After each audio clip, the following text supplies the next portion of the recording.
It's Deep Focus, February 20th, 2023. Our topic is Jeff Beck.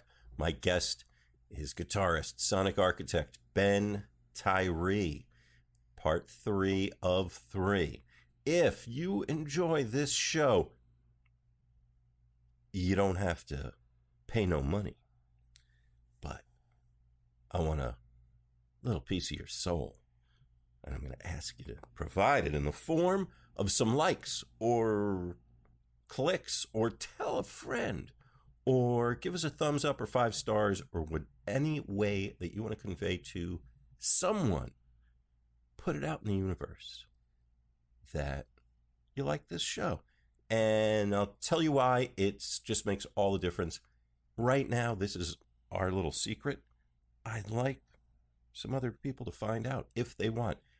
If this is something that's going to brings you joy, share that. Oh, it's going to feel so good. Okay, here's part 3, February 20th, 2023. Ben Tyree on the topic of Jeff Beck. It's Deep Focus. I'm Mitch Goldman.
It's hot in here, isn't it? Let's face it. Really is hot. Well, this is the next number from the same album. It's called Come Dancing. It goes like this.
You are in Sydney, Australia, and it's February 1977, middle of summer in Sydney. Yeah, nice. And you're listening to Jeff Beck with the Jan Hammer Group. That's how this one was billed. The billing seems to shift around at different dates or the way it's been documented, but seems to be a group that was basically assembled and put together to support Jeff Beck touring behind the album Wired, which had recently come out. Yeah. And a really top-shelf group. Jan Hammer, who'd worked with one of the producers, co-producers on Wired, was playing the keyboards. And I think it was more or less his group, but became Jeff Beck's backing group when he's on stage. He's playing the guitars, and Steve Kindler is the violinist, actually listed as fiddle here. And playing the guitars, you mean keyboards? Jeff Beck on... Oh, sorry. It says guitars. You're talking about Jan Hammer. Jan Hammer playing keyboards. Right. Jeff Beck guitars. Are you hearing guitars? Guitars. Yeah, he might. I don't know. No. I don't know. Steve Kindler, wonderful violinist from the Pacific Northwest, and rhythm section of Tony... Oh, rhythm section with Jan Hammer as well, but Fernando Saunders on the bass, Tony Thunder Smith playing the drums. And we heard You Know What I Mean. So Jeff Beck just joining the band at that point on stage. They would start out with the quartet of Jan Hammer. And then You Know What I Mean from Blow by Blow. We heard Goodbye Pork Pie Hat, which was on Wired, the most recent album at the time. And Come Dancing. Yeah. Also from Wired. Yeah, yes. Yeah. Those two albums are kind of a match set. You almost never hear anybody they talk. kind of are. You kind of have to have both of them. Yeah. No, Yeah. If you hear somebody talk about one, they're probably going to talk about the other one. Yeah, yeah. What do we got going on stage now? It sounds like they're in a bigger room, I think. I don't know. I might It's be wrong. a pavilion. That sounds like a, yeah. I didn't look to see if that place is still around. Hordern Pavilion, I'm sure Hordern Pavilion. Why do you say that? Because this is like, however many years ago, 40 something years ago, almost 50 years ago. I'll have you know. It's still there. It's still there in Moore Park, Australia. And it's a building located in Moore Park in Sydney, New South Wales. The grounds of the old Sydney Showground. Okay. Building has been architecturally and socially significant Sydney landmark since its construction in 1924. Great. It's now best known as a dance party and rock concert venue, originally constructed for the Royal Agricultural Society. Nice. Very nice. Interesting. I always look at this stuff. It's big. Capacity 5,500. So that's a think about instrumental music playing places that size. Mm-hmm. That's significant, I would say. It's pretty good. Yeah. Tell me, Ben. Yes. Did you ever have any personal encounters? I did. With Jeff Beck? So, the last time I worked outside of music, I was a waiter at B.B. King's in Times Square. This was 20 years ago. My boss assigned me to do hospitality for Jeff Beck, who was coming to record a live album. So I think it was 2 or 3 nights. There's a live album at Jeff Beck at B.B. King's or something like that. And so I had to show up, and it ended up I was like his manager's gopher for 3 days, right? You always got to have that. But I was young, I was in my early 20s, and I was already playing a lot of guitar and, practicing a lot. And, I was, because I had that, I was practicing a lot of Jeff Beck and hoping, maybe I'll get to play for him backstage, because I'm going to be... And he's going to want you to be in the band. Of course. Yeah. And I'm going to be doing his hospitality, and he'll have you on the album. No, but I barely got to interact with him, but I did get to see all the shows. But I was just kind of like waiting on his manager at the time, who had me running around Manhattan buying phone cards and like tea and just stuff that they needed that the club didn't have. So actually, that was the experience that made me decide I was never, ever, ever going to be on that side of the business ever again. Wow. But when I met Jeff Beck, he was super sweet. He's great. He was a great guy. And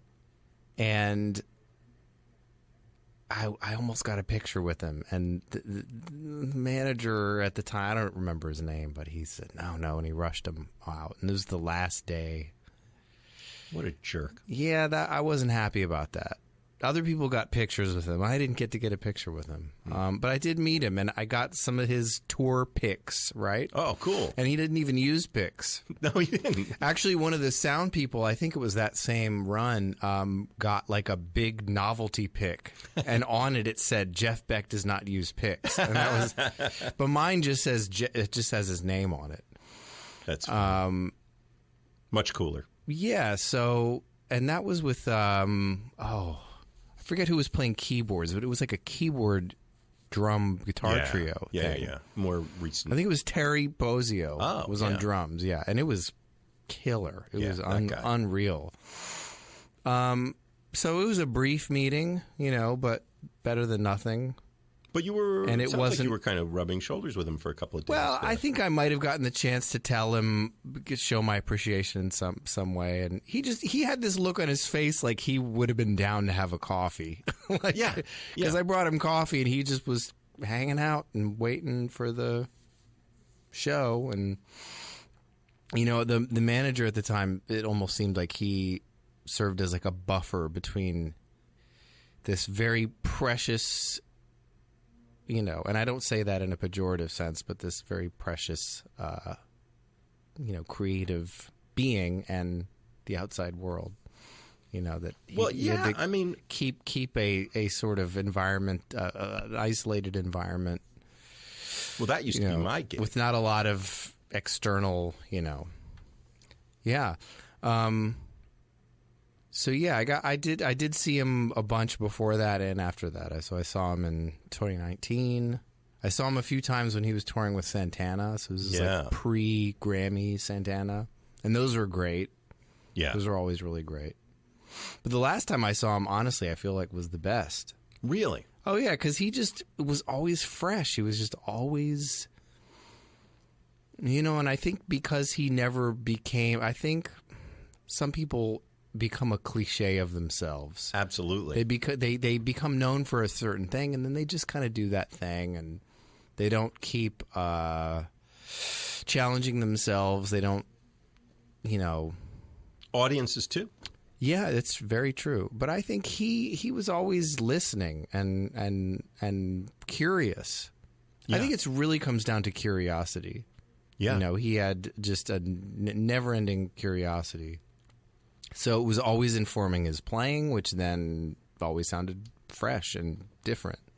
I get the sense, too, that and it's funny, actually it pops into my head as I'm saying this, is a comment that Sonny Rollins made to me on an interview here in KCR, that he never stopped finding new things on the instrument. Yeah. And I definitely feel that about Jeff Beck. Yeah. Another person that has that kind of energy, Roy Haynes. Oh, yeah. I remember someone saying, a drummer friend of mine was saying, Roy is, at the time he was in his 80s, but Roy in his 80s is, because he's like 98 now or something. Yeah.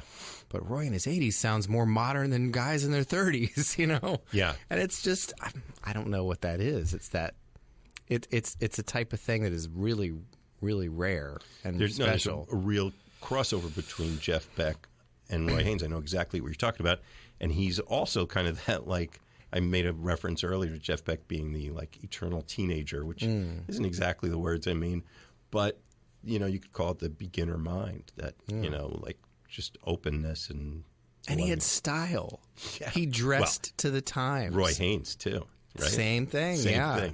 They didn't just wear the same stuff, I mean, some people you see, they just kind of, I don't know. Yeah. Oh, he thought about it. Definitely had a look. Yeah. So, yeah, Jeff Beck is worth taking a deep, deep deep dive into, for sure. Oh, yeah. And you can go a long, long way with it, for sure. Yeah.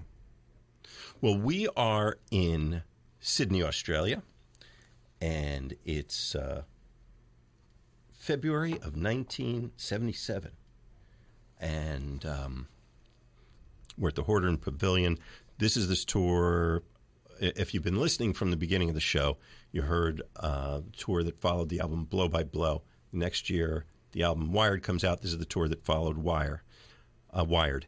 And if you missed any of that and you want to hear it again, or you want to share it with some friends or anything like that, you can subscribe to the Deep Focus podcast. Before Yes. we go back Yeah. to the set, didn't you have something? Didn't you write something about something at some point? I did. I spent a day with Jeff Beck. Yeah. And actually, if you want, you could go to my website and read it. But I'll tell you what happened exactly. I did write that up and put it on Facebook, and it's posted. I have all these little blog posts from people, musicians, and others that I've encountered. And I think there are maybe a couple dozen of them up there, and that's one of them.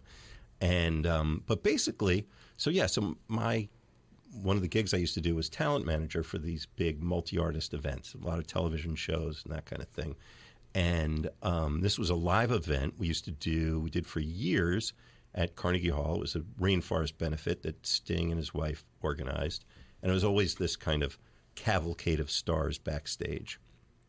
James Taylor used to do it every year, and Elton John did it pretty much every year. And sometimes it would be, Jimmy Scott was a featured performer one time. Ravi Shankar, who you mentioned, who was an influence on Jeff Beck, was a guest star one time. There was always a comedian. One time it was Robin Williams. One time it was Bill Murray. Sometimes, there are all kinds of really astonishing surprises. And I will say, Sting had absolutely spot-on taste of the artists that he chose and how that was all curated. And the year, actually, that George Harrison died was kind of a tribute to him. And Jeff Beck was featured soloist. That was probably about 2003, right? Something like that? I want to say might have been, yeah. I thought it would have been later, but you're probably right. And ironically, it's kind of a little bit of a strange thing that he was going to do the solo on While My Guitar Gently Weeps, which, of course, was actually Clapton, played on the White Album, but Jeff Beck was going to play it. And it was a fantastic house band. 2003. No, 01. Oh, 01. Oh, Yeah. Okay. Yeah, what do I know? It was a couple of weeks ago. And Narda Michael Walden was the band leader, and I think we had Will Lee and Nile Rodgers, monster band. And so I'm talent manager, and normally I think we had rehearsals starting at like 1. I roll in there hours before anybody else, partly because I want to just make sure things are in place. And also, here's the thing. I don't know if you've ever worked at Carnegie Hall. But yes. It's a maze backstage. It's like Spinal Tap scene where it's like Exactly. But it's even worse because there's like doors that lock behind you. There are like crazy slow elevators. And I'm the guy, I got a whole team of people leading talent around in dressing rooms, of course, because we exploded the capacity of Carnegie Hall. So we've taken over every possible available space to use for dressing rooms, and we're like really far-flung corners of that building. And I got to make sure, just for my own satisfaction, that I can find my way from one place to another before I start bringing people around. I literally will walk through in every possible direction. So I'm there I walk in 9:30, 10 in the morning for an 8 p.m. show. And I walk in, first thing I do, I go backstage. Let me see, check in, see what's doing. And it's usually, people are setting up. And Guitar World is right there, stage right. So they've, guitar techs build out their workbench, and all the guitars are lined up in a rack in the order they're going to be played, and they've got their tuners and their tools and everything. And I walk in, first thing in the morning, a couple of the backstage techs are there, and Jeff Beck's standing there with them. I think he's got like a 2 p.m. call time. He's there at 10 in the morning. And I walk in, and the techs are like, "Oh, Mitch, perfect timing. You want to bring Jeff Beck up to the dressing room?" I'm like, yeah, sure. And I'm looking, and I'm like thunderstruck looking at him. And I don't know why. I guess maybe I was kind of starstruck. Maybe I was just so surprised to see him there. But he's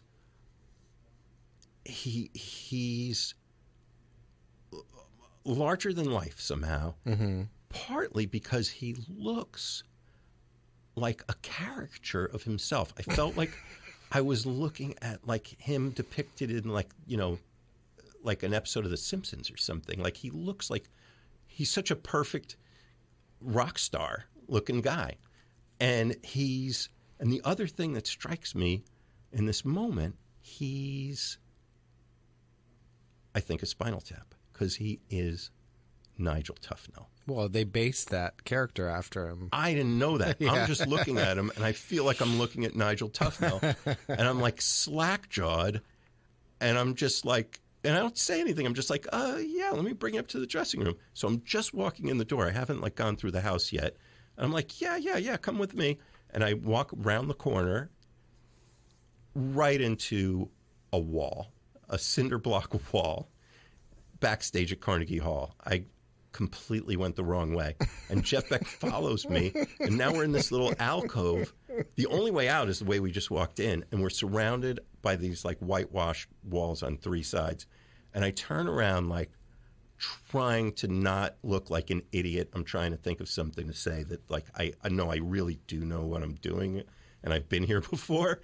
And I turn around and I look at him, and he looks at me and he goes, "Oh, we are having a Spinal Tap moment." Right. That's great. Like, did he just pull that out of my head? Yeah. You know? I'm like, I couldn't believe it.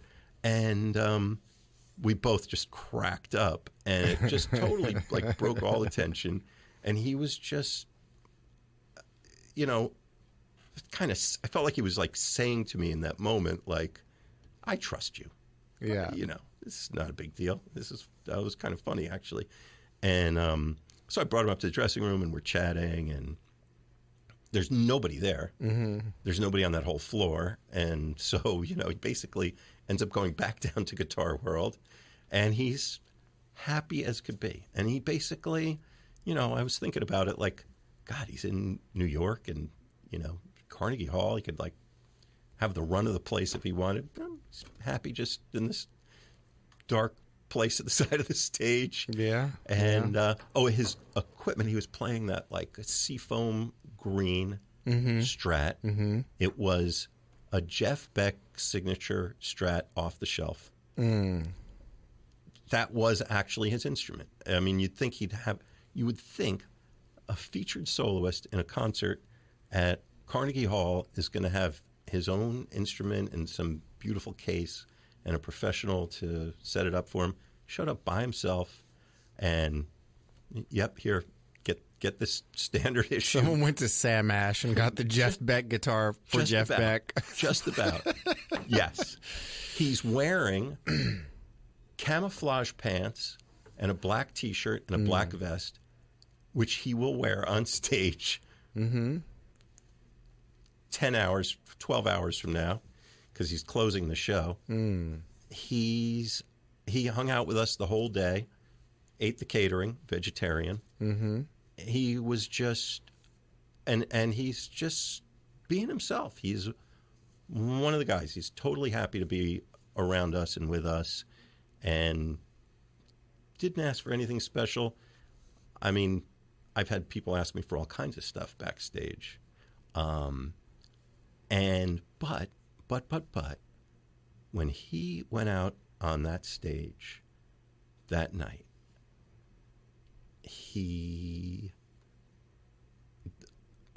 all that stuff melted away, and he was completely in the music in that moment. It was the whole of that backstage world just seemed to disappear, and he just It was him. It was just in the present tense. That was a long-winded... No, that's good. I think we only have time for Scatterbrain. Scatterbrain. Yeah. All right, set it up, man. Set it up while I find it. Scatterbrain. Tell me about Scatterbrain. It's very fast. It's got a lot of notes, and it's in 9/8. Oh, Lordy. Yeah. You're listening to Deep Focus. I'm your host, Mitch Goldman. I've had such a pleasure bringing Jeff Beck's music to the world and hearing him through your ears, Ben Tyree. Yeah, thanks for having me. Thank you. BenTyree.net. Yeah. Instagram, Ben Tyree. At YouTube, Ben Tyree. Ben Tyree. BenTyree. Keep in touch. Yeah. I play guitar, too. You do indeed. You do indeed. Yeah. Are you available for stunt guitar work? Or I'm available for any kind of work. All right. All right. Hit them up. That's guitar-oriented. Yes. All right. Are we ready for this? I'm ready for this. Scatterbrain. Let's do it. Jeff Beck with the Jan Hammer Group, Sydney, Australia, 1977. Deep Focus on WKCR.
me somewhere is the two people that this next tune is dedicated to, Rod and Carmine.